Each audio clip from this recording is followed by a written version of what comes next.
આમાં તો એક્સરસાઇઝનો role almost 70-80% છે. દવાનો રોલ પણ ખરો.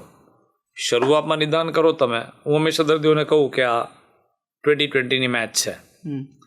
પહેલાં 5 ઓવરમાં અમારો રોલ વધારે. દવાઓ બધા રોગોમાં લગભગ એન્કલોઝિંગમાં પણ તમે 15મી ઓવરે આવો તો ફિઝિયોથેરાપિસ્ટ બેટિંગ પર આવે તો વધારે સારું, કારણ કે પછી એનો રોલ વધતો જાય. એટલે જો દર્દી આખો આગળ વળી ગયો હોય તો ફિઝિયોથેરાપીનો રોલ ઘણો વધારે. અમારો રોલ બી ખરો, જો એક્ટિવ હોય રોગ તો અમારો રોગ તો ખરો જ, એટલે દવાનો રોલ ખરો, પણ તો પછી કસરતનું મહત્વ. એટલે એન્કલોઝિંગ સ્પોન્ડિલાઇટિસના દર્દીને તો કમરની સ્પેશિયલાઇસિસ વગર ચાલે જ નહીં, એમણે કરવું જ પડે.